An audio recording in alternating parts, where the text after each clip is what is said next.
तो आज की क्लास में आप सभी का स्वागत है।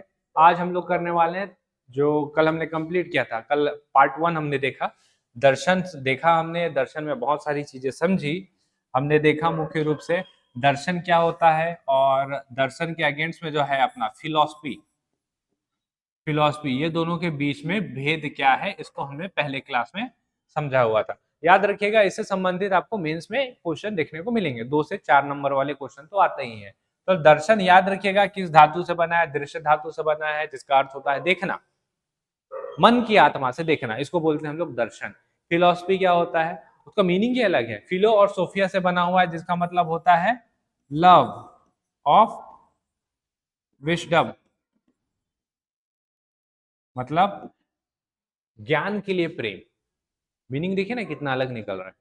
ज्ञान के लिए प्रेम मतलब आप किसी चीज का ज्ञान अर्जित कर लिए तो आप फिलोसफर बन गए। आप अपने अंदर झांकते हुए सारी चीजों का ज्ञान अर्जित कर लिए तो आप दार्शनिक कहलाएंगे। लेकिन जब आप अपने अंदर झांकते हुए करेंगे तो आप अपने आप को भी समझेंगे, आप दुनिया को भी समझने का प्रयास करेंगे।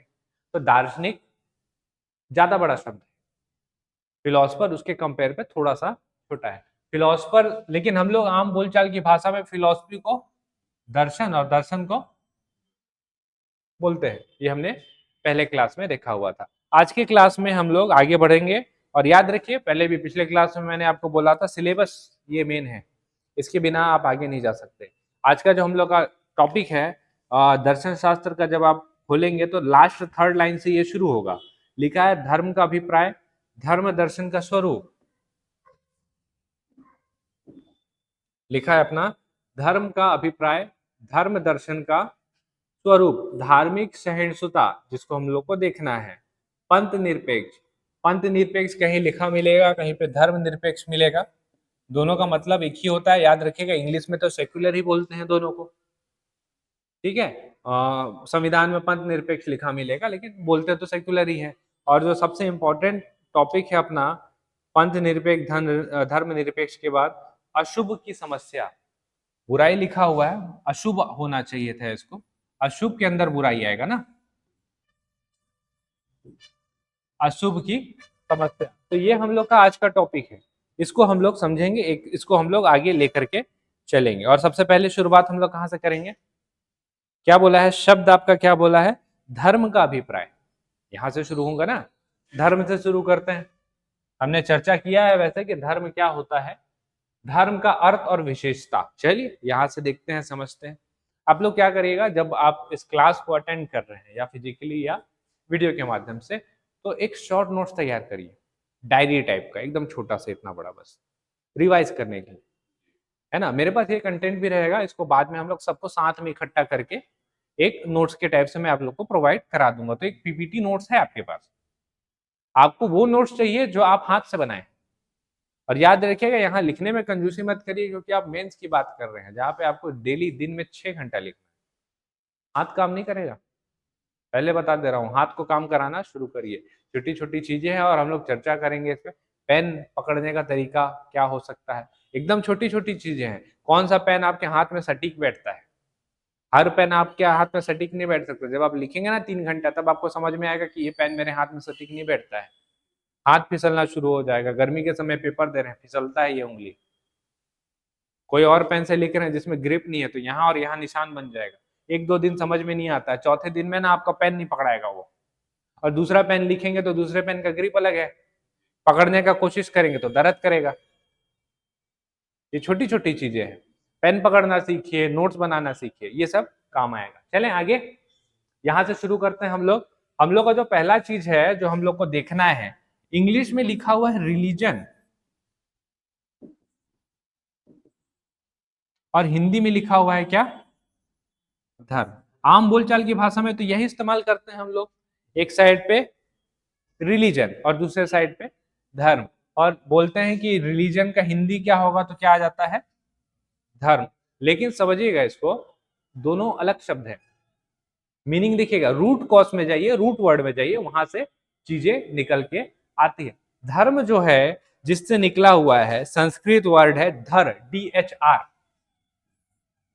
DHR, इस शब्द से ये निकला हुआ है। इसका मतलब क्या होता है पता है आपको? धारण करना।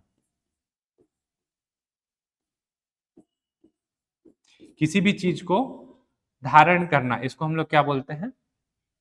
धर्म।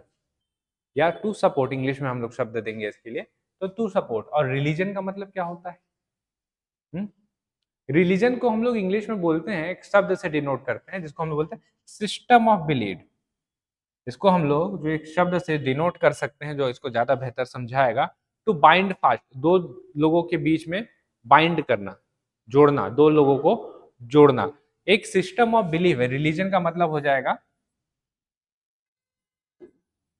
सिस्टम ऑफ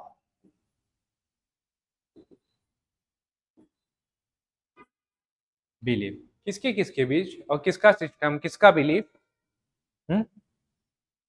इसका जो मीनिंग निकलता है रिलीजन का मीनिंग निकलता है क्या पता है? कि it is a system of belief not only between man and man, but between man and some supreme entity. मतलब मैन और उससे जो सुप्रीम बीइंग है, जो वो उसको मानता है, उसके साथ क्या करना? बाइंड करना, संबंध स्थापित करना, ये कहलाता है क्या? हिंदी में चाहे तो इसको लिख लीजिएगा, एक रिलेशनशिप है मैन और, सिर्फ not only between man and man, सिर्फ मैन एंड मैन के बीच में नहीं, इसके अलावा between man and some higher power. एक हायर पावर का होना बहुत जरूरी है। जब भी आप किसी भी पर्टिकुलर, आज के डेट में आप जब रिलीजन की बात करते हैं, तो एक रिलीजन बताइए जो अपने आप से या अपने से छोटे को पूछता है, कोई है क्या? रिलीजन में हमेशा अपने से ऊंचे को ही माना जाता है। सिस्टम ऑफ बिलीफ जो मैंने आपको बोला कि सिस्टम ऑफ बिलीफ है, तो किसके ऊपर? अपने से जस्ट एक हायर एंटिटी के ऊपर होना आवश्यक है। एग्जाम्पल के लिए लीजिए, हो सकता है कि कोई धर्म गुरु को मानता है ना, कोई प्रीस्ट को मानता है, कोई पादरी को मानता है, कोई पैगंबर है, अलग टाइप के कोई पैगंबर है, मैसेंजर है, उनको मानता है। तो वो क्या, वो और जो हैं वो दोनों सेम लेवल के हैं क्या? नहीं है। वो उससे एक लेवल ऊपर रहेंगे तभी तो मानेंगे, नहीं तो मैं उसको क्यों मानूं, फॉलो क्यों करूं? तो रिलीजन जो है सिस्टम ऑफ बिलीव है, किसके किसके बीच पे? मैन और मैन। अगर मैन और मैन भी बोलूंगा तो वो मैन मेरे से एक लेवल ऊपर होना चाहिए। और अगर मैं मैन और एक ऐसी इंटिटी की बात कर रहा हूं जो सुप्रीम है, एक ऐसी इंटिटी की बात कर रहा हूं जो गॉड लेवल की है, तो भी वो मेरे से ऊपर ही होना चाहिए। उसको हम लोग बोलते हैं क्या? ठीक है, रिलीजन का मीनिंग क्लियर हुआ। पहले दोनों का मीनिंग देखते हैं, उसके बाद फिर फीचर्स में आएंगे और फिर देखेंगे कि दोनों में डिफरेंस क्या होता है। क्लियर हुआ यहां तक? हम लोग आते हैं धर्म में। धर्म देखिएगा, शब्द हम लोग का संस्कृत वाला है, ये तो सबको पता है आपको। संस्कृत वाला शब्द है THR, धर। और धर का मतलब क्या होता है? To support. इंग्लिश में हम लोग जो शब्द इस्तेमाल करते हैं धारण करना को, इंग्लिश में बोला जाता है टू सपोर्ट, सपोर्ट करना है। कैसे और किसको और क्या सपोर्ट करना है, इसको समझिए। जब भी आप पास्ट के कभी सीरियल उठा करके देखिएगा, आप रामायण उठा करके देख लीजिए, महाभारत उठा करके देखिए, जैसे रामायण महाभारत उठा करके देखिए, वहां पे देखिएगा अर्जुन जो है वो युद्ध नहीं लड़ते रहता है ना, बोलता है कि मेरे भाई लोग ही खड़े हैं, इनको मार के ही मैं क्या गद्दी की प्राप्ति करूं, इनको मार करके अपना हाथ में ही रक्त से रंग रहा हूं, तो मैं अपने भाइयों के खिलाफ ही कैसे जाऊं? तो कृष्ण वहां पे क्या बोलते हैं कि ये तेरा, तू क्षत्रिय है, तुम क्षत्रिय हो, तुम्हारा धर्म है लड़ाई करना, युद्ध करना। धर्म का मतलब आप यहाँ पे क्या समझ रहे हैं? कर्तव्य, ड्यूटी, ऑब्लिगेशन। और वही इसका एग्जैक्ट मीनिंग है जो हम लोग उठाते हैं धर्म का। कर्तव्य, ड्यूटी, ऑब्लिगेशन।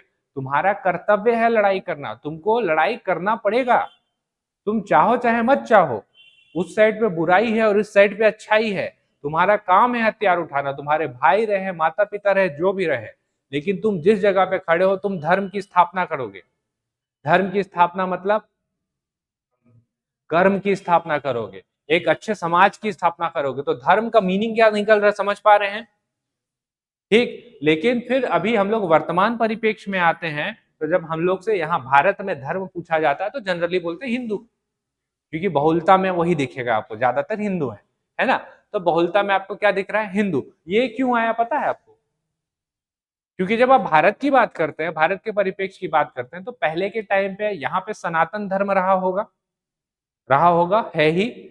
तो उस टाइम से लेकर के जब तक मुस्लिम आक्रमणकारी नहीं आए, फिर बीच में क्रिश्चियनिटी नहीं आई, तब तक यहाँ पे लोगों का कोई अलग से स्पेसिफिक धर्म नहीं था। समझ पा रहे हैं? अलग से स्पेसिफिक धर्म नहीं था, लोग मानते थे, जो जिनको जो देवी देवता अच्छा लगता है, प्रकृति अच्छा लगता है, आप पूजा कर लीजिए, नहीं अच्छा लगता मत करिए। तो आप डिफरेंशिएट नहीं कर पा रहे कि मेरा ये है धर्म, मेरा ये धर्म है, मैं प्रकृति पूजक हूं, मैं बहुदेववादी हूं, मैं एक देववादी हूं, मैं मातृत्व सत्ता सत्ता में विश्वास रखता हूं। सब जो है जितना मैंने आपको बताया, सब सनातन संस्कृति के अंतर्गत ही आ रहे हैं। अंतर कब आया? जब मुस्लिम आक्रमणकारी आए, वो बोले धर्म क्या है, मुस्लिम, इस्लाम। उसके बाद जब बीच में क्रिश्चियनिटी आया, तो उसके बाद क्या था, तुम्हारा धर्म क्रिश्चियन, हम जीसस क्राइस्ट के फॉलोवर्स हैं। तो यहाँ पे अब डिफरेंशिएट करना पड़ा ना अपने को, कि ये तो क्रिश्चियन है, ये तो मुस्लिम्स है, तो हम कौन हुए? हम हिंदू हुए। हिंदू होता क्या है? हिंदू शब्द सोचिए क्या है, कहां से निकल के आया, पता है ना आपको इसका हिस्ट्री? हाँ, ठीक है, बोल नहीं पाते थे हम लोग। सिंधु था, सिंधु नदी के किनारे रहने वाले लोग थे, तब वो एस को नहीं बोल पाते थे, है ना। उन लोग की देवनागरी लिपि उतनी अच्छी नहीं है। हम लोग की जो देवनागरी लिपि है, तुला रहे, कंठ रहे, ओष्ठ रहे, दंत रहे, इससे हम लोग का जो मुख रहता है उसका प्रॉपर एक्सरसाइज होता है। हम लोग स्पष्ट बोलते हैं, शब्द हम लोग के स्पष्ट है। इंग्लिश बोलना रहे, हिंदी बोलना रहे, कोई भी भाषा हम लोग अच्छे, क्योंकि हम लोग के मुंह का एक्सरसाइज अच्छे से हुआ है। इंग्लिश में या अरेबिक में उनकी जो लिपि है, उसमें पूरा मुख नहीं खुलता है उनका, तो जिस कारण वो शब्द को पूर्ण रूप से नहीं बोल पाते हैं। तो नहीं बोल पाते हैं तो उनको बोलना था हिंदू, और वो बोले हिंदू। हिंदू को क्या बोल दिए? हिंदू। सिंधु था, सिंधु भी नहीं बोल पाए, सिंधु, बिंदु लग रहा है ना, सिंधु नहीं बोल पाए, सिंधु को हिंदू बोले। अब हिंदू को धीरे धीरे हिंदू, ऐसे करके जो कहाँ रहते हैं, भारत में रहते हैं, जो इंडस नदी के पास रहते हैं, वो कहलाएंगे हिंदू। ये रिलीजन भी नहीं है, जैसे वो तो प्रॉपर रिलीजन में आया ना, कि ये इस्लाम को मानने वाले मुस्लिम, क्राइस्ट को मानने वाले क्रिश्चियन, सनातनी को मानने वाले हिंदू। ये कैसे निकल के आया? ये ऐसे निकल के आया, वहां के लोग जो रहने वाले हैं वो हिंदू, तो एक हिसाब से यहाँ के जितने लोग हैं वो हिंदू हुए, जो सिंधु नदी के साइड पे रह रहे थे। समझ में आया? तो ऐसे करके ये शब्द निकला था, कौन सा? हिंदू। इंडस से इंडू, और इंडू से हिंदू। तो ये बोल नहीं पाते थे उस टाइम के जो क्या नाम है इनका, ग्रीक, ग्रीक साइड वाले और अरबिक साइड वाले, हम लोग उतने अच्छे से बोल नहीं पाते थे। तो यहाँ से ये शब्द निकल के आया। हमने समझ लिया रिलीजन का मीनिंग क्या है, हमने समझ लिया धर्म मतलब क्या होता है। ठीक है, धर्म मतलब किसी को धारण करना। धर्म का व्याख्या जो रहेगा बहुत बड़ा मिलेगा आपको। एक व्याख्या में आपको ये भी देखने को मिला, धारण करना, क्या चीज को धारण करें? आप किसी धर्म को भी धारण कर लीजिए, आप किसी देवता को भी धारण कर लीजिए, तब भी तो धर्म, धार्मिक कहलाए ना आप, है ना। तो धर्म का मीनिंग बड़ा है, लेकिन आपको उसको छोटे शब्द में इसका व्याख्या करना है धर्म को, तो आप धर्म को क्या बोलेंगे? कर्तव्य। धर्म का छोटा स्वरूप जो होता है, एक होता है कर्तव्य। जैसे हम लोग जब बात करते हैं ऋग्वेदिक एरा का, तो ऋग्वेदिक एरा में कर्तव्य, लोगों का जो कर्म था वो बंधा हुआ था, कि जो ब्राह्मण रहेंगे, ब्राह्मण का काम रहेगा क्या? पढ़ाना। ज्ञान रहेगा तभी आप पूजा पाठ कर पाएंगे, ये भी जरूरी है। ठीक है, तो उनका कर्तव्य क्या हुआ? पढ़ाना। तो उस टाइम पे आप बोलते हैं कि एक ब्राह्मण का धर्म क्या है, तो वो क्या बोलेगा? पढ़ाना, सिखाना। जैसे मैं अगर अभी आपके समक्ष खड़ा हूं और मेरे से पूछा जाए कि मेरा कर्तव्य क्या होगा, मेरा धर्म क्या है, तो मेरा धर्म है मैं अपने बेस्टेस्ट ऑफ नॉलेज से आपको वो चीज प्रोवाइड करवा पाऊं जिसके लिए आप लोग सब यहाँ पे हैं। अगर मैं अपने किसके साथ, आपको जो मैं प्रोवाइड करा रहा हूँ, जो मैं आपको नॉलेज दे रहा हूँ, अगर उसके साथ में बेईमानी किया, तो मैं अपने धर्म की पूर्ति नहीं किया। धर्म यहाँ से निकलता है, धर्म की व्याख्या बड़ी है। क्लियर हुआ? अब चलते हैं थोड़ा सा आगे और चीजों को और समझते हैं, है ना। धर्म लैटिन शब्द से उत्पन्न हुआ, जिसका अर्थ है बांधना। मिला? दृढ़ता से बांधना, यानी कि सिस्टम ऑफ बिलीफ। और बांधना मतलब क्या, मैंने बताया, टू बाइंड फास्ट, दृढ़ता से बांधना। इंग्लिश में क्या बोलेंगे इसको? टू बाइंड फास्ट, किसी भी चीज को तेजी से बांधना। विश्वास की प्रणाली है, सिस्टम ऑफ बिलीफ, मनुष्यों के बीच और मनुष्य तथा उच्च शक्तियों के बीच का संबंध होता है। आप इसको आराम से लिख लेंगे, ठीक है। क्वेश्चन लिख लीजिएगा, रिलीजन क्या होता है, 2 नंबर में आपको उसको बताना है। 2 नंबर में डाल दीजिएगा धर्म क्या होता है, ठीक है। व्हाट इज धर्म एंड व्हाट इज रिलीजन। तो 2-2 नंबर का ये क्वेश्चन हो गया। आपने जो सीखा है, समझा है, गलत लिखिए सही लिखिए, लेकिन लिखिए, आपको लिखना पड़ेगा, ठीक। चेक करवाइए, पता करवाइए इसका एग्जैक्ट क्या हो सकता है, वहां से फिर निकल के आएगा। लाइन आपके पास 4 है, याद रखिएगा। 2 नंबर का कर रहे हैं ना, 4 लाइन में आपको इसका आंसर लिखना है। 4 लाइन से 1 लाइन आप ऊपर नीचे नहीं कर सकते। क्लियर, ठीक है। क्या चीज, लाइन है ही नहीं, जगह लिखेंगे कहाँ। हाँ, लाइन दिया रहता है, लाइन में क्लोज हो जाएगा। और एक चीज और बता रहा हूँ आपको, अगर लाइन चलिए आप भर भर के लिख भी लें, आपके पास ना अभी पूरा पेपर है कंप्लीट करने के लिए। स्ट्रेटेजी के हिसाब से आपको चलना पड़ता है। हमने ये भी देखा हुआ है, जब आप मेंस देंगे ना, तो आप ये भी चीज देखेंगे कि लाइन है, अगर आप 4 लाइन पूरा कंप्लीट लिख रहे हैं तब भी आपको 1.5 नंबर मिल रहा है। आप 3 लाइन लिख रहे हैं तब भी आपको 1.5 नंबर मिल रहा है। क्या लिखेंगे आप, कम लिखेंगे ना, 3 से 3.25 आप लगभग लिखेंगे। जो आधा का जो डिफरेंस आ रहा है, आपको लग रहा है कि 10 सेकंड में क्या ही हो जाएगा, तो 10-10 सेकंड जोड़ के ना आखिरी में 5 मिनट बनाता है। 5 मिनट में 10 नंबर का एक आंसर लिखा जाता है,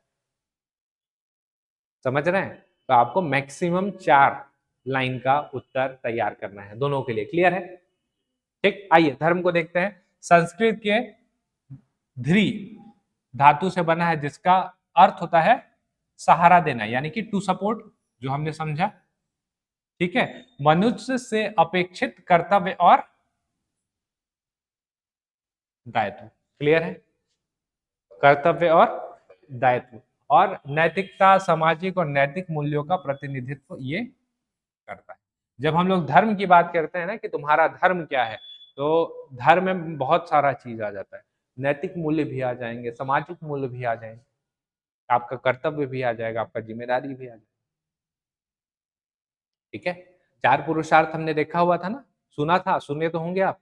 ये 4 पुरुषार्थ है भारतीय दर्शन में, भारतीय दर्शन में ही है 4 पुरुषार्थ। कौन कौन से, एक रहता है आपका धर्म, सुने हैं, अर्थ और काम और मोक्ष। इसका मतलब क्या होता है कि इन चारों चीजों को आपको अपनी जिंदगी में करना है। ये सीक्वेंस में दिया हुआ है। आप किसी को पहले मोक्ष आप पहले पा लिए, फिर बाद में काम की पूर्ति करने जा रहे हैं, ऐसा नहीं होता ना। आपको पढ़ना पड़ेगा पहला क्या, धर्म। वापस आए, देखिए सुनिए, धर्म, धर्म का मतलब क्या होता है, नैतिक मूल्य आपने सीखा, सामाजिक मूल्य आपने सीखा, आपने अपना कर्तव्य सीखा, आपने अपना दायित्व सीखा। आप गलती करेंगे क्या, आपने सीख लिया ना, ड्यूटी ऑब्लिगेशन क्या है, आपको अपना बंधन पता है ना, तो आप अपने धर्म में बंद करके अर्थ के पीछे जाएंगे। अर्थ मतलब पैसा, अर्थ मतलब होता है पैसा। आजकल का गलती बता रहा हूं क्या है, आज का समाज आप देख रहे हैं ऐसा बढ़ रहा है, धर्म को छोड़ के डायरेक्ट अर्थ से शुरू होता है। ये कारण है कि आपको समाज में बुराई दिखती है। आप पहले अगर सिखाएंगे धर्म के बारे में, तो वो अर्थ कमाने में, पैसा कमाने में गलती क्यों करेगा। आपने बच्चे को पहले से ही सिखाया ना कि क्या सही है, क्या गलत है, क्या लोभ है, क्या लालच है, क्या चोरी है, क्या चकारी, आपने तो पहले सिखाया। तो पैसा जब वो कमाने जाएगा तो वो धर्म के अनुरूप ही अर्थ को कमाएगा। जब वो धर्म के अनुरूप अर्थ को कमाएगा तो अब उसको उपभोग भी तो करना है। जब आप सांसारिक इस दुनिया में आए हुए हैं, तो ये जो देह आपको मिला है, ये आपको इसके लिए भी मिला हुआ है कि आप अपने काम की पूर्ति करें। काम मतलब जरूरी नहीं है कि आप इसको नेगेटिव सेंस में देखें, काम आपको दोनों सेंस में देखना है। ज्यादा इसको पॉजिटिव सेंस में देखिए। काम में भोग विलास सारा कुछ आता है, लेकिन जब आपका धर्म क्लियर है, आपको सही गलत का नॉलेज है, तो आप काम की पूर्ति जो है धर्म के अनुरूप करेंगे ना। आप अपना काम का पूर्ति धर्म के अनुरूप करेंगे, ठीक है। अब ये सारा चीज आपने प्राप्त कर लिया है, अब आखिरी चीज क्या बचा, ईश्वर प्राप्ति की ओर चलते हैं। ईश्वर को समझने का या अपने को समझने का प्रयास करते हैं। कर लिए ना 50-55 तक, आइए मोक्ष की ओर चलते हैं। तो इसको बहुत सोच समझ करके लिखा हुआ है, धर्म, अर्थ, काम और मोक्ष।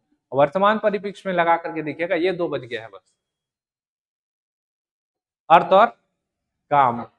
वो जो उसका काम है उसको लगता है वही मोक्ष है। अगर दुनिया में आए हैं दारू नहीं पिया तो क्या दारू पिया, समझ रहे हैं, यही मेरा मोक्ष है। ठीक है, तो अर्थ और काम, ये दो के ऊपर हमेशा से फोकस अभी के डेट में आपको देखने को मिलेगा। ठीक है, लेकिन जनरली धर्म, अर्थ, काम और मोक्ष, ये आपका कॉन्सेप्ट चलना चाहिए। क्लियर है? चारों पुरुषार्थ को साइड में करके लिख लीजिएगा। चारों पुरुषार्थ पूछ सकता है, पूछता भी है। ये आपसे पूछेगा कि चार पुरुषार्थ, भारतीय दर्शन में चार पुरुषार्थ क्या है, तो आप बता पाएंगे कि धर्म, अर्थ, काम और मोक्ष, और उसको इसी शब्द में लिखिएगा, ध्यान रखिएगा। जो हिंदी में लिखा हुआ है हिंदी में लिखिए, जो इंग्लिश में लिखा है इंग्लिश में लिखिए। जैसे एग्जाम्पल के लिए समझिए, जब हम लोग दर्शन पढ़ रहे हैं ना, तो दर्शन में शब्द है स्थित प्रज्ञ। गीता फिलॉसफी में आपको मिलेगा स्थित प्रज्ञ, स्टीडी एक्शन, उसको इंग्लिश में लिख दिया। स्थित प्रज्ञ का मतलब होता है ऐसी अवस्था जहां पे आपको ना लोभ हो, ना माया हो, ना खुशी हो, ना गम हो, एक स्थिर अवस्था पे रह जाना स्थित प्रज्ञ बोलते हैं। अगर आप उसको पेपर में स्थित प्रज्ञ ही लिखेंगे तब भी वो गलत नहीं है, क्योंकि एक्चुअल शब्द ही तो स्थित प्रज्ञ है। समझ रहे हैं? छत्तीसगढ़ी में एक न्यूज़पेपर आया था सबसे पहला, पता है क्या? छत्तीसगढ़ी मित्र। उसको क्या लिखेंगे आप? छत्तीसगढ़ी फ्रेंड लिख दें क्या? छत्तीसगढ़ी मित्र को तो मित्र लिखेंगे ना। वही हिसाब है, जो दर्शन का पार्ट मिलेगा आपको, दर्शन में हम लोग को बहुत सारा चीज हिंदी के शब्द ही मिलेंगे या संस्कृत के शब्द मिलेंगे, उसको उसी शब्द में लिखिए। इंडिया, जब आप फिलोसफी में जाएंगे तो वहां पे आपको इंग्लिश के शब्द मिलेंगे, तो उसको इंग्लिश के शब्द में ही लिखिए। समझ रहे हैं? तो ठीक है, उसमें कुछ कुछ शब्द आएंगे जिसको आप बदल सकते हैं, लेकिन मैक्सिमम आप कोशिश करिए जो जिस शब्द में दिया है उसको उसी शब्द में लिखिए, आपको ज्यादा बेहतर समझ में आएगा। मीनिंग ही चेंज हो जाता है नहीं तो। ठीक है, आए आगे। धर्म की विशेषता देख लें। धर्म की विशेषता नहीं है, ये रिलीजन की विशेषता है, क्योंकि धर्म और रिलीजन को हम लोग एक ही पढ़ते हैं, इसलिए आपको लगेगा कि ये धर्म की विशेषता है। ठीक है, इसको हम लोग धर्म से ज्यादा बेहतर क्या लिखेंगे? रिलीजन। रिलीजन की विशेषता टॉपिक में है ना अपना। धर्म का अभिप्राय समझ लिया हमने। धर्म दर्शन का स्वरूप बचा हुआ है अभी। धर्म दर्शन का स्वरूप बचा हुआ है।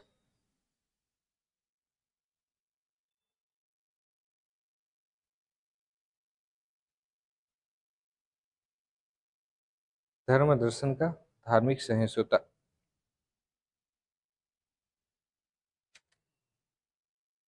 ठीक है, आते हैं इसको। देखिए, रिलीजन की विशेषता या धर्म, अब तो धर्म भी बोलना पड़ेगा क्योंकि शब्द वैसा है। धर्म और रिलीजन को इंग्लिश हिंदी में साथ में रखा जाता है, लेकिन आपको पता है कि दोनों अलग अलग है, लेकिन आपको लिखना पड़ेगा। आपसे पूछेगा धर्म की विशेषता, तो क्या बोलेंगे आप? मनुष्य से श्रेष्ठ विश्वास की शक्ति पे विश्वास करते हैं हम लोग। विश्वास तो है, लेकिन मनुष्य से एक हायर बीइंग के ऊपर विश्वास है। नैतिकता की संहिता निर्धारित करता है। जब धर्म की बात करते हैं तो नैतिकता तो आएगा ही अपने आप बात करेंगे तो गहरा भावात्मक लगाव। रिलीजन का जब आप बात करते हैं, जैसे हम लोग इस्लाम का बात करें, क्रिश्चियनिटी का, और आज के डेट में हिंदुइज्म का, जब आपका लगाव ही नहीं है आपके ईश्वर के साथ, सुप्रीम बीइंग के साथ, तो आप कैसे बोलेंगे कि मेरा धर्म ये है या मेरा रिलीजन ये है ना? होना जरूरी है ना। और जब आप रिलीजन की बात करते हैं तो सबका अपना पूजा पद्धति आता है। क्रिश्चियंस में चलेंगे तो कैंडल का प्रथा है, उसमें चलेंगे, इस्लाम में चलेंगे तो चादर का प्रथा है, इसमें चलेंगे तो बत्ती का प्रथा है, अगरबत्ती का प्रथा है, दिया का प्रथा है। तो सबका अलग अलग अनुष्ठान आपको देखने को मिलता है। तो विशेषता में आपको विशिष्ट अनुष्ठानों का निर्धारण भी देखने को मिलता है। क्लियर है? यहां तक समझ पाए? अभी हम लोग का सिर्फ एक टॉपिक क्लियर हुआ, वो है आपका धर्म का अभिप्राय। क्लियर है? धर्म का अभिप्राय। और याद रखिएगा, जरूरी नहीं है कि आपको धर्म इंग्लिश में शब्द, देखिए क्वेश्चन बनेगा धर्म का अभिप्राय बताइए 2 नंबर का, नीचे जरूरी नहीं आपको लिखे कि रिलीजन का मीनिंग बताइए, नीचे भी लिख देगा धर्म का, what is the meaning of धर्म। ऊपर भी धर्म लिखा, नीचे भी धर्म लिखा, ऊपर रिलीजन लिखा तो नीचे भी रिलीजन लिखा, तो दोनों तो आपको पता है ना। अब दोनों को लिख लेंगे सेपरेट, आपको लिखना पड़ेगा। ठीक, आगे चले। आगे हम लोग चलेंगे तो हम लोग को धर्म की प्रकृति देखना है। धर्म की मूल प्रकृति क्या है, इसको हम लोग समझते हैं।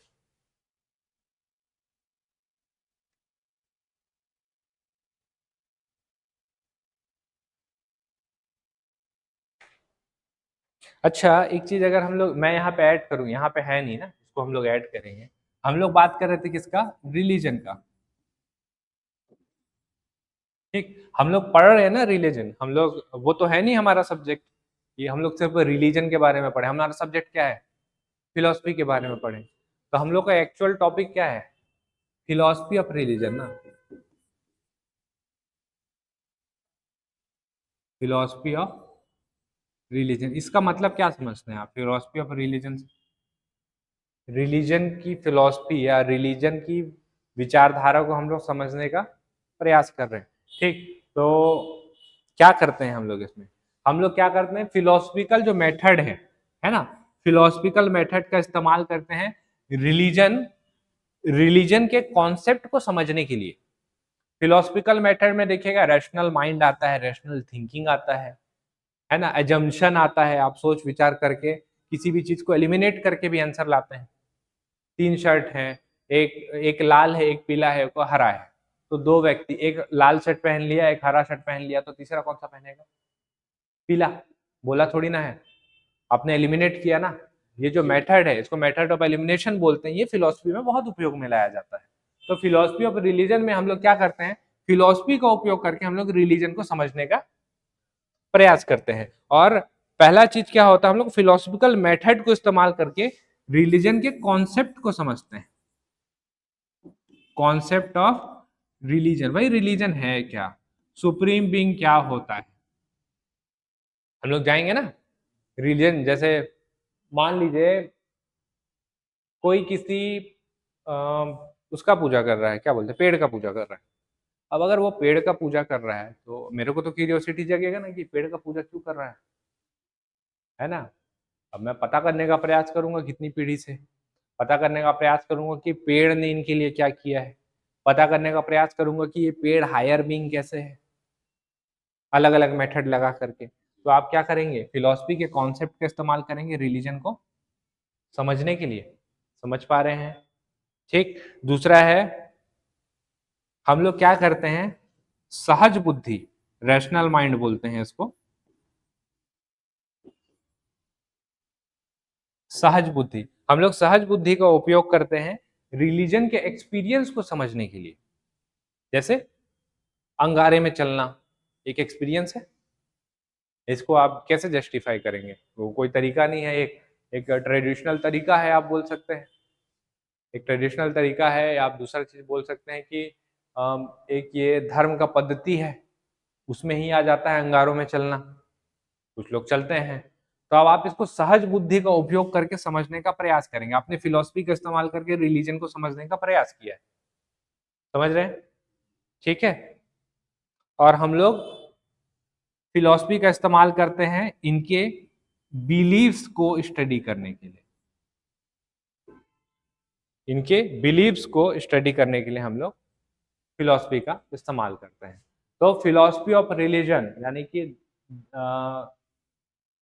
धर्म का दर्शन क्या है, अगर आपसे पूछे, है ना, तो धर्म का दर्शन क्या है, या धर्म के दर्शन में आप क्या देखते हैं, तो हम लोग फिलोसफी का स्टडी ही इस वजह से कर रहे हैं, मतलब रिलीजन के पॉइंट ऑफ व्यू से हम लोग फिलोसफी को इस वजह से ऐड किए हैं ताकि हम लोग उसके कॉन्सेप्ट को समझ पाए, उनके रिलीजन के कॉन्सेप्ट को समझ पाए, सहज बुद्धि से, तार्किक बुद्धि से हम लोग उनकी चीजों को समझ पाए, और तीसरा चीज उनके जो बिलीव है उसको रैशनल माइंड से, सहज बुद्धि के माध्यम से एक्सपीरियंस करने का प्रयास कर पाए, या उनके बिलीव को हम लोग समझने का प्रयास कर पाए। इसीलिए हम लोग फिलोसफी का इस्तेमाल करते हैं, किसको?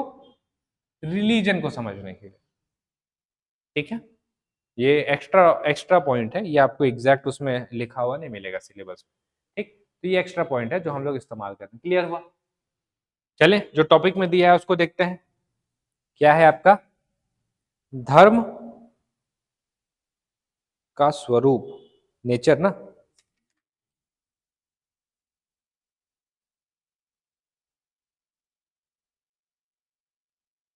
ठीक है, नेचर क्या है रिलीजन का या धर्म का, आपका नेचर क्या है? तो धर्म का मूल स्वरूप देखेंगे तो आदिम रूप है, प्रिमिटिव फॉर्म है, और उच्चतर रूप है, हायर फॉर्म है। हायर फॉर्म को मैं आपको डिटेल बताऊंगा। प्राइमिटिव फॉर्म क्या होता है धर्म का? पहले के लोग जैसे पूजा पाठ नहीं करते थे, पत्थर का पूजा कर लेते हैं, सांप का पूजा कर लेते हैं, है ना, पेड़ का पूजा कर लेते हैं, या टोटम बना ली है, टोटम का पूजा कर लेते हैं, तो ये कौन सा फॉर्म कहलाएगा? आपका प्रिमिटिव फॉर्म कहलाएगा। इसका जो उच्चतर स्वरूप है ना, वो उच्चतर स्वरूप जब ह्यूमन बींग्स का डेवलपमेंट हुआ तो वो धीरे धीरे आपको देखने को मिला। हिंदुइज्म डेवलप हो गया, क्रिश्चियनिटी डेवलपमेंट हो गया आपका, इसके अलावा इस्लाम डेवलप हो गया, सिखिज्म डेवलप, तो हायर फॉर्म है ना। धीरे धीरे इंसान ने इसको डेवलप किया है। ठीक है, इंसान ने ये डेवलप किया है, खुद से डेवलप हुआ है, ये आपका चिंतन का विषय है, हम लोग बोल नहीं पाएंगे, लेकिन आप समझ गए होंगे पॉइंट क्या है। धर्म मानव सभ्यता के साथ विकसित हुआ है, ये तो सच्चाई है। शुरू से तो धर्म नहीं था, हमने ही बनाया है, यानी कि मानव ने ही बनाया है, जिसमें आदिम विश्वास से लेकर जटिल दार्शनिक प्रणालियों तक का विकास शामिल है। इसकी प्रकृति समय और स्थान के साथ बदलती है। तो एक अच्छा कंक्लूजन या निष्कर्ष वाला ये पॉइंट है कि हम लोग यहाँ पे बोल सकते हैं डेवलपमेंट हुआ है किसका? रिलीजन का, ह्यूमन के एवोल्यूशन के साथ। जैसे जैसे ह्यूमंस इवॉल्व किए हैं वैसे वैसे धर्म जो रिलीजन है वो डेवलप किया है। जैसे जैसे धर्म और रिलीजन डेवलप किया है उसमें जो रैशनल चीजें हैं वो ऐड हुई है, उसमें जो ट्रेडिशनल चीजें हैं वो ऐड हुई हैं। समझ पा रहे हैं? ऐसे करके डेवलपमेंट हुआ है। तो हम लोग एक उच्चतर जो हायर फॉर्म है उसको समझते हैं थोड़ा सा, है ना। हायर फॉर्म क्या है उसको देखते हैं और उसको समझने का प्रयास। इसको जानते हैं क्या होता है? टोटम। ये प्रिमिटिव फॉर्म है, ये इसको टोटम बोलते हैं, टोटेइज्म बोलते हैं। टोटेइज्म कल कोई पूछा था शायद, ठीक है, टोटम बोलते हैं इसको। हम्म,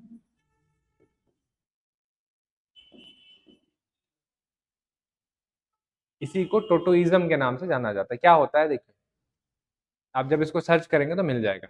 पहले के टाइम, ये प्रिमिटिव फॉर्म का है एग्जाम्पल, है ना, ये डेवलपमेंट फेज में आएगा। पहले टोटमवाद ही था, उससे पहले अगर आप जाएंगे तो आपको प्रकृतिवाद मिलेगा, प्रकृति की पूजा मिलेगा। उससे थोड़ा सा और डेवलप हुआ तो ये वाला आप टोटमवाद करना शुरू किए। तो ये क्या करते थे पास्ट के टाइम पे? टोटम होता था एक, टोटम जो होता है एक किसी समाज का एक टोटम होता था, एक समाज का एक टोटम होता था। जनरली माना जाता था कि वो समाज के लोगों का इनके ऊपर बिलीफ होता था। अब हो सकता है कि हजारों साल का पिछड़ापन या बिछड़ापन के वजह से दोनों सेपरेट हो गए। 1000 साल बाद भी अगर ये सेम टोटम को फॉलो कर रहा है, ये भी सेम टोटम को फॉलो कर रहा है, तो मानते हैं कि ये भाई बहन। अंतर आया 1000 साल की वजह से, तो ये भाई बहन है फिर भी, लेकिन ये टोटम जो था, टोटम का उपयोग किया जाता था। ये तो आदिवासी संस्कृति के हिसाब से दिखा दिया। बहुत लोग रहते हैं ना, टोटम को कैसे इस्तेमाल करते हैं? आपका मोर देखिएगा, जनरली घर में किसी के मोर की पूजा हो रही। अब देखिए, भगवान की पूजा तो ठीक है, मोर की पूजा कहाँ से आ गई? तो बताएंगे कि प्राचीन समय से चला आ रहा है, तो आज भी चला आ रहा है। तो ये टोटम है। और फिर और कोई घर होगा, हो सकता है 1000 घर में कोई एक आध घर या लाख घर में कोई एक आध घर, जहाँ पे मोर की पूजा हो रही है, वही सेम मोर वैसा ही दिख रहा है। तो दोनों पहले के टाइम पे कहीं ना कहीं उनके एंसेस्टर भाई बहन या एक ही पीढ़ी या एक ही समाज के रहे होंगे। इसको बोलते हैं टोटमवाद। ठीक है, टोटोइज्म बोलते हैं, TOTEMISM।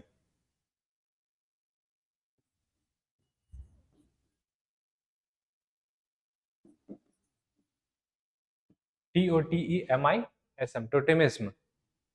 क्या होता है इसका मीनिंग? लिखा है यहाँ पे, लोगों के समूह और वस्तुओं के समूह जैसे कुछ मानव प्रजाति पौधे या दुर्लभ वस्तुओं के बीच अलौकिक संबंध मानते हैं। ये तो सिर्फ मैंने एक एग्जांपल बताया, दूसरा एग्जांपल था आपका मोर, हो सकता था तीसरा एग्जांपल आप मान ले किसी प्रकार का अलग प्रकार का पौधा, मान करके चल रहे हैं कि इस पौधे में सुपर नेचुरल पावर है। याद रखिएगा, जब भी हम लोग बात करते हैं तो आपसे हायर बीइंग होना आवश्यक है, नहीं तो आप रिलीजन कैसे डेवलप करेंगे? रिलीजन का पहला ही चीज है टू बाइंड फास्ट, बाइंड करना दो लोगों को। ठीक है, कोई हायर बीइंग रहेगा और आप रहेंगे, जब दोनों बाइंड होंगे तब तो रिलीजन तैयार होगा, नहीं तो रिलीजन कहाँ से आया?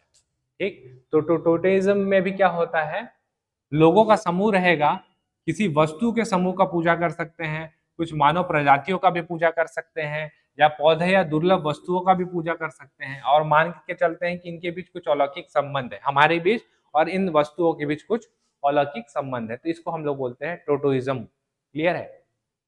हुआ? उसके बाद फिर जीववाद आया। डेवलपमेंट देख रहे हैं ना हम लोग। तो जीववाद आया। जीववाद मतलब क्या होता है, इंग्लिश में इसको बोलते हैं एनिमिज्म।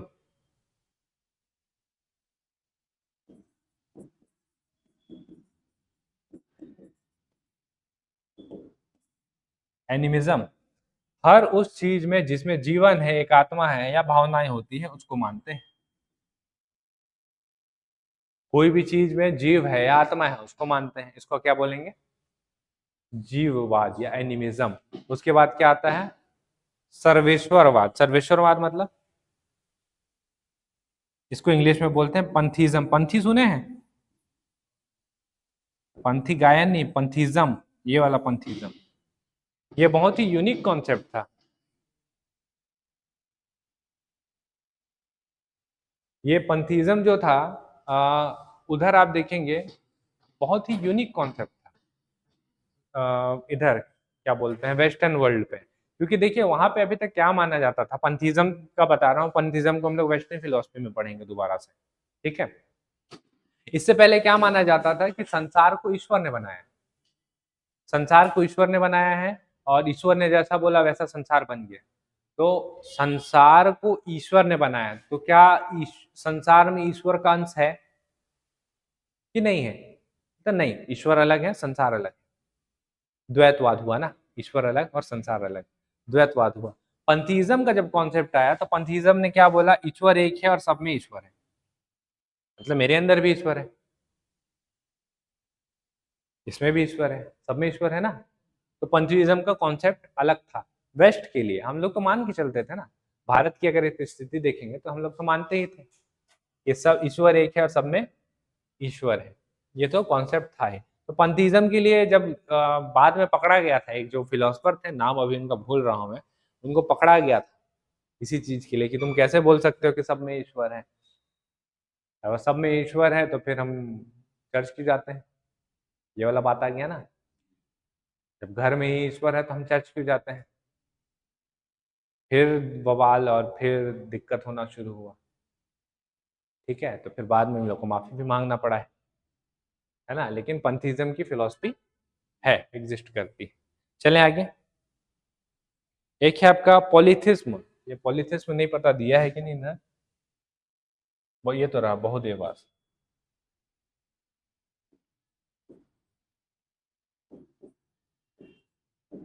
पॉलीथिज्म बोलते हैं, पॉलीथिज्म मतलब बहुदेववाद, अनेक अलग अलग देवताओं की पूजा करिए। अब नेचर बता रहे हैं ना हम लोग, रिलीजन का नेचर क्या है, तो आप बताएं कि प्रिमिटिव फॉर्म में होता है और एक हायर फॉर्म में होता है। फिर हायर फॉर्म में डेवलपमेंट स्टेज में आगे धीरे धीरे हम लोग बढ़े हैं, फिर हम लोग बता रहे हैं कि इतने इतने प्रकार के होते हैं। हमने क्या देखा, बहुदेववाद, इसको बोलते हैं पॉलीथिज्म। क्लियर है, इंग्लिश में पॉलीथिज्म। एक ईश्वरवाद, एक ईश्वर को मानने वाले, इसको क्या बोलेंगे, मोनोथिज्म।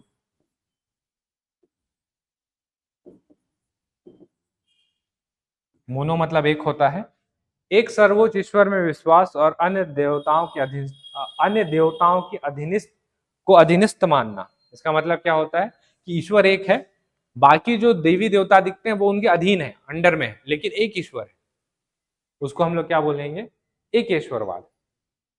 क्लियर है, मोनोथिज्म। और लास्ट है मोनिज्म, MONISM, अद्वैतवाद। केवल एक ही वास्तविक है और कुछ नहीं, ठीक है।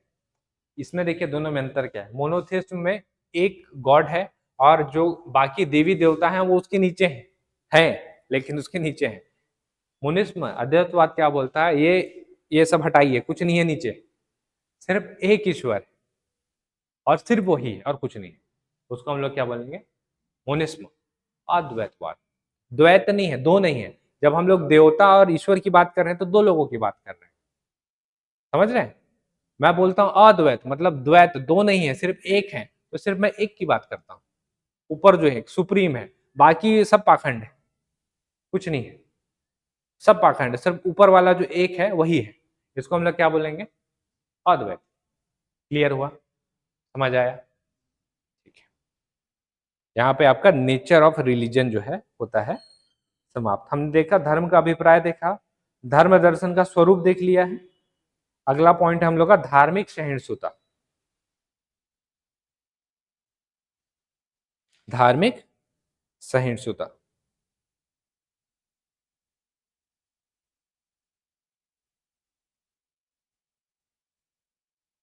चले इसको देखें। अगला है धार्मिक सहिष्णुता, इसको देखें। अगला है आपका धार्मिक सहिष्णुता। इसका मतलब क्या होता है, मीनिंग पढ़िए, इसका मीनिंग से ही क्लियर होगा।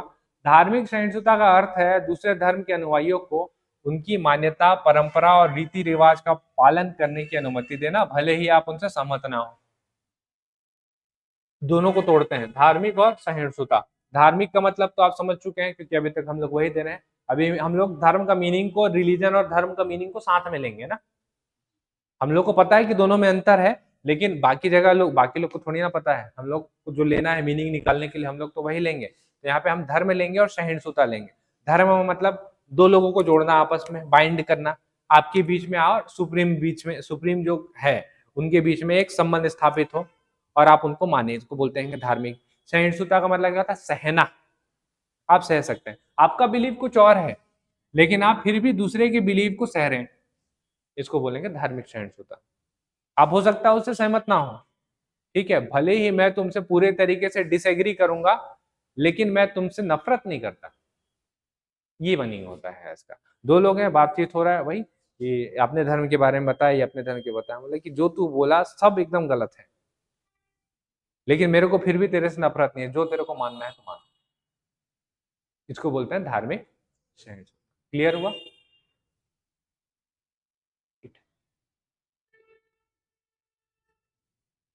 इसको एक बार पढ़िए।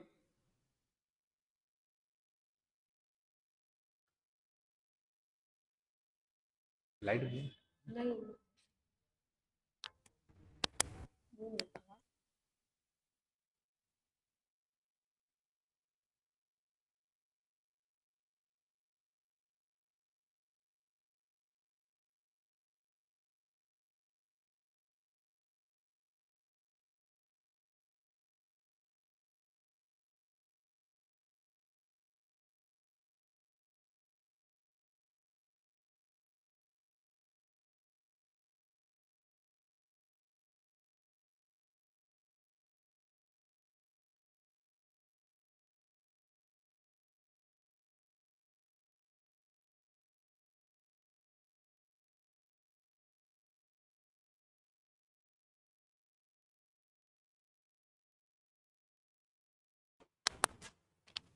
ठीक। तो धार्मिक सहिष्णुता का मीनिंग क्लियर है। विविधता को स्वीकार करना, अलग अलग प्रकार का विविधता है ना, धर्म है। आप हिंदू हैं तो आप क्रिश्चियंस को भी स्वीकार करिए, आप सिखिज्म को भी स्वीकार करिए, आप जैनिज्म को भी स्वीकार करिए। आपको हो सकता है उनसे मतभेद हो, आपको हो सकता है उनका पूजा पद्धति, ट्रेडिशन कुछ पसंद ना हो, लेकिन एट लास्ट आपको उनसे कोई दिक्कत नहीं, आपको जो फॉलो करना है करो, ठीक है। इसको क्या बोलेंगे, लिख लेंगे, 2 नंबर का क्वेश्चन आ सकता है, ठीक है। सहिष्णुता विविधता को स्वीकार करने और सम्मान देने का एक महत्वपूर्ण मूल्य है, जो शांतिपूर्ण सह अस्तित्व, ये जरूरी है, शांतिपूर्ण सह अस्तित्व को बढ़ावा देता है। इसलिए भारत आप देखेंगे, धार्मिक सहिष्णुता आपको भारत में देखने को मिलेगा। क्लियर है?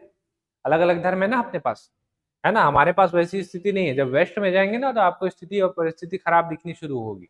वेस्ट में जाएंगे, मुस्लिम्स कंट्री में जाएंगे तो आपको समझ में आएगा। एक थे तो धार्मिक सहिष्णुता अगर उनके पास रहता तो वो अपने आप को पूर्ण रूप से वो क्रिश्चियन कंट्रीज या आप इस्लामिक कंट्री थोड़ी ना घोषित करेंगे। उनके पास धार्मिक सहिष्णुता वैसा नहीं है जैसे भारत में आपको देखने को मिलेगा। अलग अलग धर्म, अलग अलग पंथ, अलग अलग संप्रदाय, अलग अलग समुदाय, सब एक साथ रह रहे हैं और किसी को बहुत ज्यादा कुछ खास दिक्कत नहीं है। धार्मिक सहिष्णुता क्यों आता है, कॉज क्या है इंटॉलरेंस का, सहिष्णुता, हम लोग सहनशील हैं, इसका रीजन क्या है, कॉज क्या है, ठीक है। इसको देखते हैं। यहाँ पे आपको देखा राजनीतिक कारण, पहला तो राजनीतिक कारण है ना।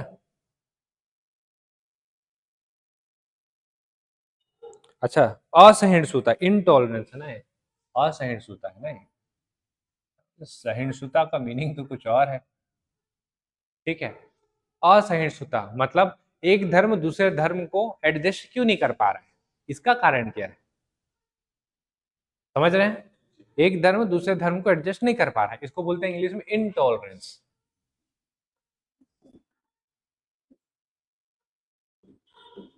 ठीक, तो ये क्यों है? पहला तो राजनीतिक कारण, ये तो सबसे बड़ा और मुख्य कारण है, मानेंगे सब। वोट बैंक के लिए एक संप्रदाय को दूसरे संप्रदाय से लड़वा देना, इस वोट, ये समुदाय का वोट बैंक मेरे को चाहिए, इस समुदाय का वोट बैंक उसको चाहिए, लड़वा देना। तो इसके कारण जो दो दल हैं जो लड़ जा रहे हैं उनको पता भी नहीं है कि उनका वोटीकरण हो गया है। वोटीकरण नया शब्द इजाद कर सकता हूँ, वोटीकरण, वो वोट में बढ़ चुके हैं। जब आप संप्रदाय कटा, ये एक पार्टी इधर एक पार्टी इधर, दोनों को लड़वा रहे हैं, तो वोट जो है इस संप्रदाय का ये लेकर जाएगा, इस संप्रदाय का ये लेकर के जाएगा। तो सबसे बड़ा कारण क्या है? आर्थिक कारण भी एक अच्छा है। जब गरीब और अमीर के बीच का अंतर बढ़ता है तो असहिष्णुता पैदा होता है। मैं असहिष्णुता बोल रहा हूँ, अभी धार्मिक असहिष्णुता का बात नहीं हो रहा है। देखिए, दोनों के बीच में अगर डिफरेंस बहुत ज्यादा है, अमीर यहाँ है गरीब यहाँ है, तो फिर हम लोग क्या करेंगे? अंबानी को गाली देंगे ना साथ में। क्यों? क्योंकि गरीबी इतना ज्यादा है और वो वहां बैठा हुआ है 3,500-4,000 करोड़ का प्रॉपर्टी बना करके, घर है सिर्फ 3,500-4,000 करोड़ का, तो आप देंगे ना? दोनों के बीच में अंतर आया ना? तो जितना ज्यादा असमानता होता है कि इसमें आएगा, उतना ज्यादा इंटॉलरेंस भी बढ़ता जाता है। इसलिए आपको देश की प्रगति में आपको इनकम को भी धीरे धीरे बढ़ाना पड़ेगा ताकि इंटॉलरेंस ना बढ़े। क्लियर हुआ? आगे चले, अगला है आपका धार्मिक कारण। धर्म ग्रंथ और विभिन्न आस्थाओं के कारण उत्पन्न मतभेद होता है। मेरे में ये लिखा है, तेरे में क्या लिखा है? तेरे में जो लिखा है वो गलत लिखा है, मेरा वाला जो लिखा है वो सही लिखा है।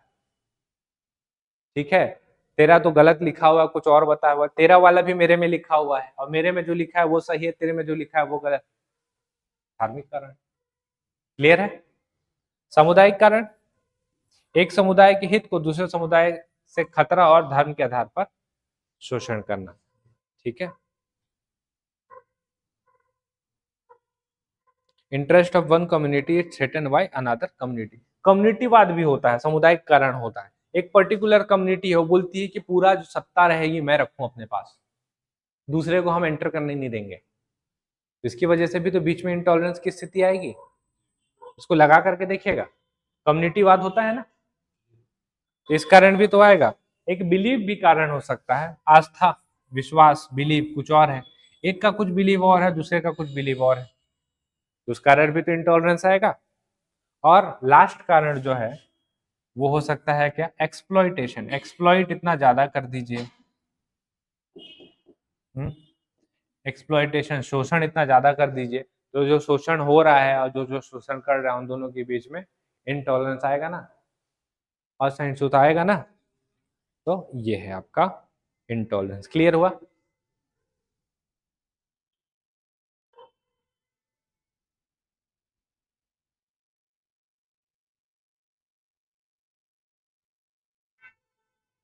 चलें आगे? चलिए आगे चलते हैं। अगला हम लोग का टॉपिक है इंटॉलरेंस के बाद सेक्युलरिज्म, धर्म निरपेक्ष। कहीं पे पंथ निरपेक्ष मिलेगा, ऑलरेडी बता दे रहा हूं मैं आपको, लेकिन इंग्लिश में आपको सेक्युलर शब्द ही मिलेगा। संविधान के हिसाब से बात करें तो 42वां संविधान संशोधन के माध्यम से हमने इसको ऐड किया था, इससे पहले भारतीय संविधान में ऐड नहीं था। डिस्कस चला था, विवाद चला था, लेकिन बोले कि भारत पूर्ण रूप से सेक्युलर नहीं है, इस वजह से ऐड नहीं किया गया। बाद में इसको ऐड कर दिया गया। ठीक है, ऐड तो कर दिया गया, चलिए ठीक है। बाद में कोर्ट में चैलेंज भी किया गया कि ये शब्द ऐड किया गया सही है कि नहीं। तो फिर कोर्ट ने क्या बोला कि ये संविधान की आत्मा है, हम लोग सेक्युलर हैं, तो आप इसको नहीं हटा सकते। नहीं लिखा हुआ था तब भी हम लोग सेक्युलर, तब लिखा गया तो सेक्युलर तो रहेंगे ही। सेक्युलर का मतलब क्या होता है? सभी धर्मों का सम्मान। दो मतलब होता है एक्चुअली में सेक्युलर का, है ना। एक मतलब होता है कोई धर्म मत मानो,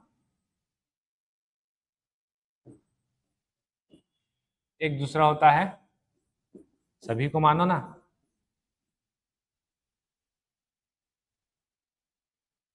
एक नेगेटिव एस्पेक्ट दिखा था, एक पॉजिटिव एस्पेक्ट दिखा था। देखिए, धर्म निरपेक्ष का अर्थ है धर्म को राज्य से अलग करना, ताकि राज्य धर्म के आधार पर भेदभाव ना करे। जब हम लोग भारत की बात करते हैं तो हम लोग बोलते हैं भारत का कोई धर्म नहीं है, राज्य शब्द जो इस्तेमाल हो रहा है ना, राज्य, आर्टिकल 12 और आर्टिकल 35 संविधान में आप देखेंगे तो वहां पे बोला गया है कि धर्म जो है, धर्म वो राज्य का नहीं होना चाहिए, राज्य यानी कि भारत का नहीं होना चाहिए। अच्छा मान लीजिए अगर हो गया तो वो अपने एक कम्युनिटी के हिसाब से पूरा भेदभाव करेगा ना।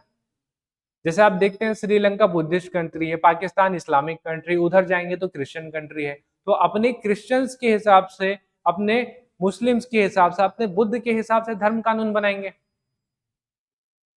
उससे नुकसान होगा लोगों, जो वहां पे लोग रह रहे हैं उनको नुकसान होगा। एक को जो चीज है वो ज्यादा मिलेगा, एक को जो चीज है वो कम मिलेगा। तो ऑब्वियस सा बात है एक्सप्लॉयटेशन होगा। एक्सप्लॉयटेशन होगा तो एक्सप्लॉयटेशन असहिष्णुता का भी कारण बन सकता है। ठीक है, तो हमारे संविधान के निर्माताओं ने क्या बोला और हमारे संविधान में लिखा भी क्या हुआ है कि राज्य का कोई धर्म नहीं होगा। क्लियर है इस चीज को लेकर के?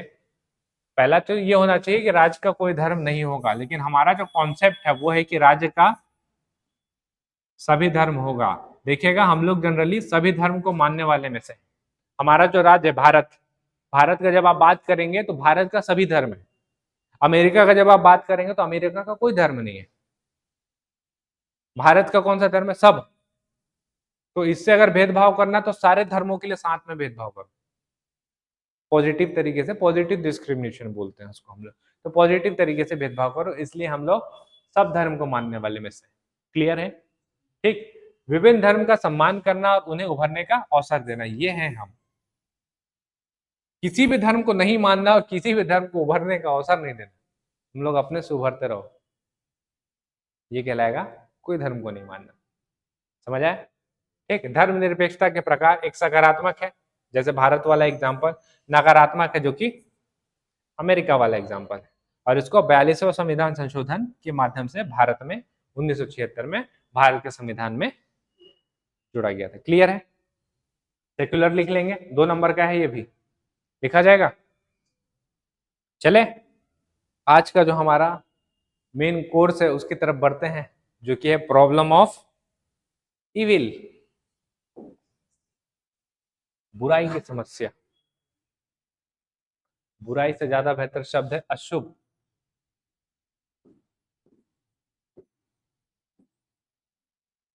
अशुभ की समस्या। याद रखिएगा जब आप लोग दर्शन पढ़ रहे हैं, फिलॉसफी पढ़ रहे हैं, तार्किक बुद्धि से पढ़िए। अतार्किक तरीके से आप बेवजह वो सारी चीजों को लाने का प्रयास करेंगे जिससे कोई तर्क या तुक नहीं निकलता है, तो आप और कंफ्यूज हो जाएंगे।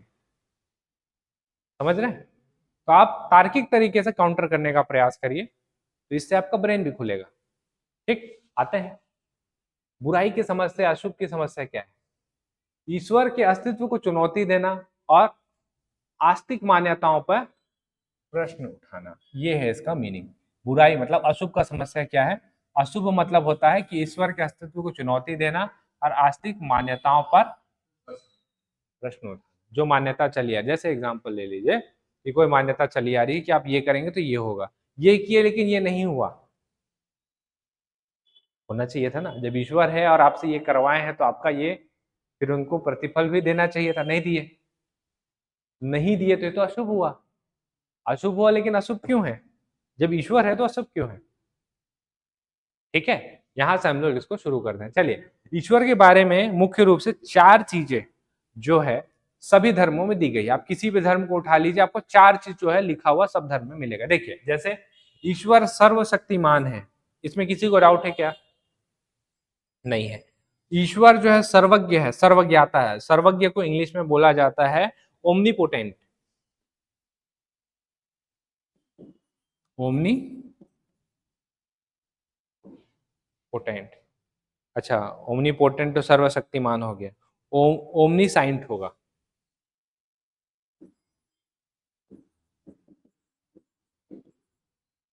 ये यहाँ आएगा ना, ओमनी साइंट यहाँ आएगा और ओमनीपोटेंट यहाँ जाएगा। सर्वशक्तिमान को हम लोग बोलते हैं ओमनीपोटेंट और सर्वज्ञ को बोलते हैं ओमनी साइंट। ठीक, ये हो गया। ईश्वर पूर्णता अच्छा है, इसी पॉइंट को पकड़िएगा, यही जरूरी है। ईश्वर पूर्णता अच्छा है। और चौथा पॉइंट भी है जो हर आपको धर्म में देखने को मिलेगा, वो है संसार में है नहीं, है कि नहीं है? ईश्वर अच्छा है, बोला गया है ना हमेशा। कहीं आप किसी धर्म ग्रंथ में या किसी भी रिलीजन में आप सुने कि ईश्वर बुरा है? एक धर्म बताइए जो, तो फिर ईश्वर कैसे हुआ बुरा है? पॉइंट तो यही वो हो रहा है ना, कॉन्ट्राडिक्ट हो रहा है। ईश्वर बुरा है तो ईश्वर बुरा, ईश्वर हुआ ही कैसे जब वो बुरा है? ईश्वर तो अच्छा ही होगा ना। अब यहीं पे आता है आपका पॉइंट कि ईश्वर पूर्णता अच्छा है। तो अगर ईश्वर अच्छा है तो वो लोगों के लिए भी अच्छा सोचा होगा, है ना। गॉड अगर परफेक्टली गुड है और ओमनीपोटेंट है, ओमनीपोटेंट का मतलब हमने क्या देखा था, सर्वशक्तिमान है, वो कुछ भी रचित कर सकता है, कुछ भी बना सकता है, कुछ भी मिटा सकता है।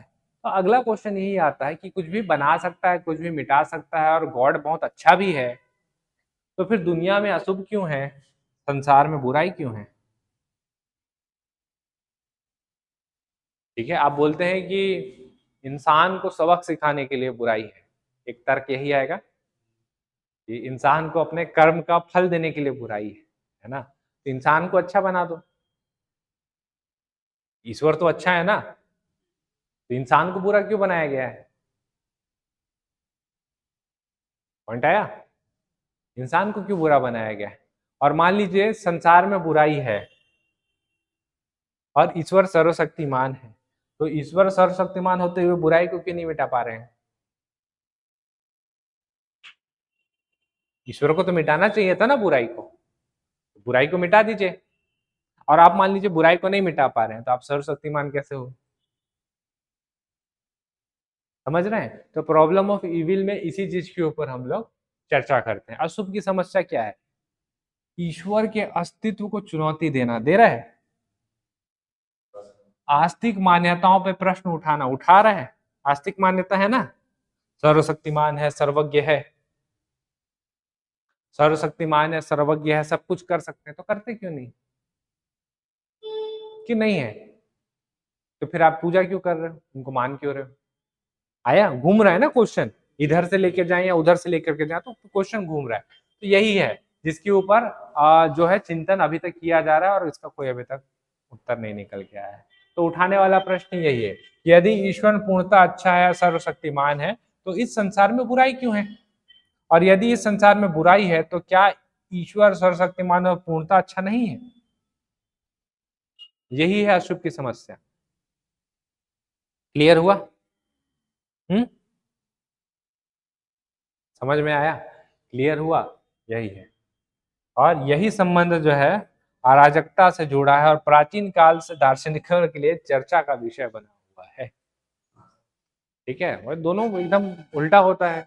आप बोलते हैं सर्वशक्तिमान है, फिर आप बोलते हो कि बुराई भी है। आप बोलते हो ईश्वर बहुत अच्छा है, उसके बाद आप बोलते हो दुनिया में बुराई भी है। तो ईश्वर जब बहुत अच्छा है तो उसने बुराई को क्यों बनाया? बुराई को इसलिए बनाया क्योंकि इंसानों को उनके किए का सजा मिल सके। तो इंसानों को इतना बुरा ही क्यों बनाया है कि वो गलत कर रहे हैं, जब ईश्वर अच्छा है तो? फिर वही कर्म में आ गया, जब ईश्वर अच्छे हैं तो इंसानों के अंदर बुरे कर्म क्यों डाले? अच्छे ही कर्म डालते।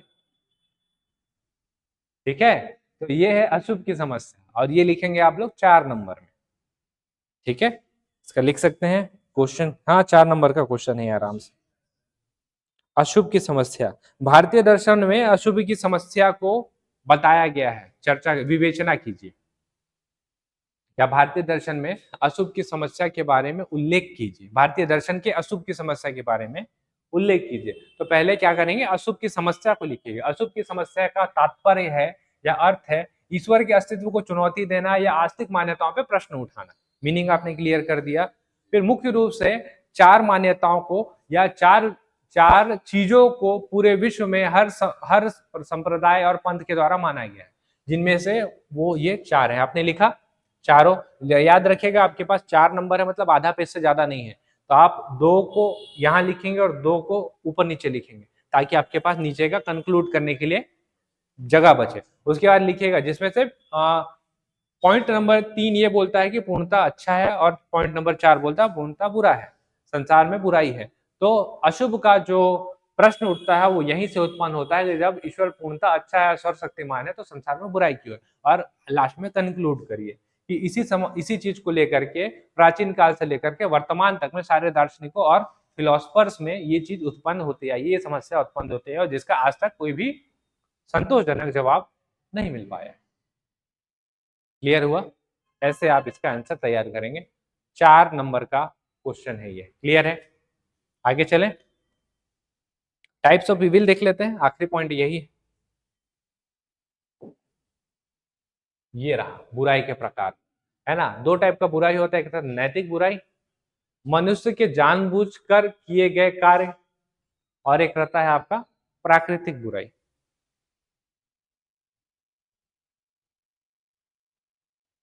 ठीक है, प्राकृतिक बुराई मतलब प्राकृतिक आपदा। आप बुराई का मतलब जो है ना, जो समझ पा रहे हैं अभी, अशुभ का मतलब जो आप समझ पा रहे हैं, आप जो अशुभ समझ रहे हैं वो समझ रहे हैं कि इंसानों द्वारा किया गया कृत्य। समझ रहे हैं? आप सिर्फ इतना ही नहीं है, जब आप अशुभ की बात करते हैं तो ये अशुभ नहीं है क्या, महामारी आ गया, बाढ़ आ गया, भूकंप आ गया।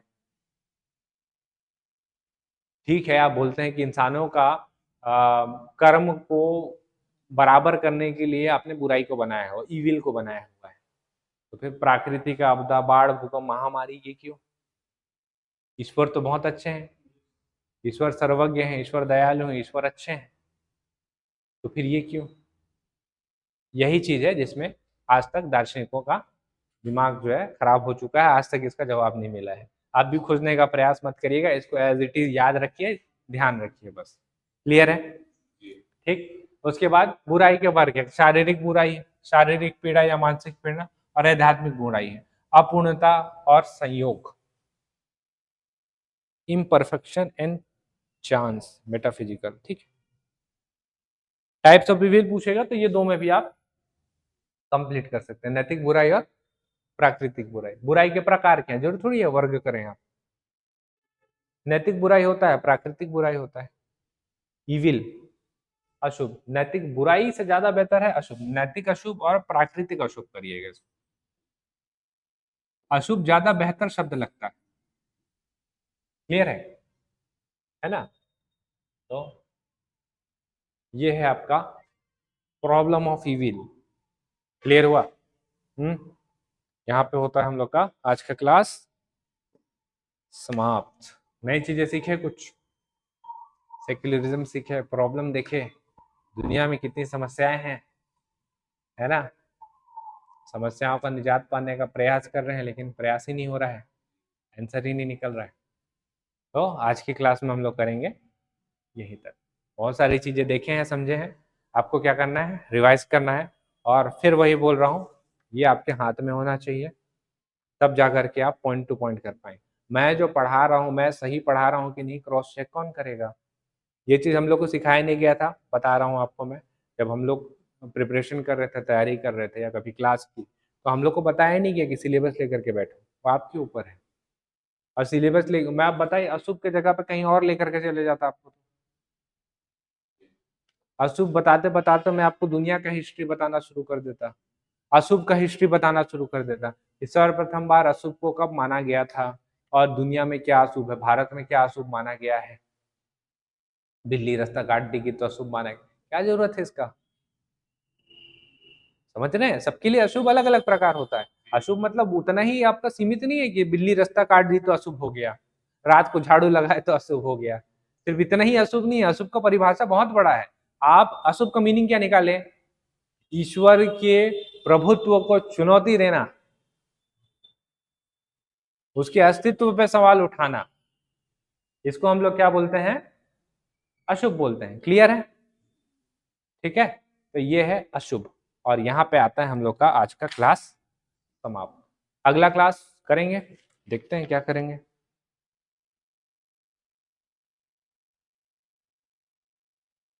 नैतिक मूल्य, नैतिक द्विधा को पहले खत्म कर लें क्या? हम्म नैतिक मूल्य, नैतिक द्विधा, प्रशासन में नैतिक तत्व, ये सारी चीजें भी कर सकते हैं। चलिए देखते हैं, कल के क्लास को कल डिसाइड करेंगे क्या करना है ना। पाश्चात्य दर्शन, भारतीय दर्शन, ये सारी चीजें भी हैं, इसको हम लोग को देखना है, बहुत सारा चीजें बचा। लेकिन शुरुआत ठीक हुआ है, समझ में आ रहा है, कंफ्यूज हो रहे हैं, तो मतलब फिलॉसफी ठीक चल रहा है। ठीक, कल की क्लास से थोड़े से और चीज़ों को और बेहतर तरीके से और चीज़ों को लेकर के आएंगे, और थोड़ा सा कंफ्यूज करेंगे, और चीज़ों को समझेंगे। ठीक, आज की क्लास को यहीं तक करेंगे। चलिए, थैंक यू।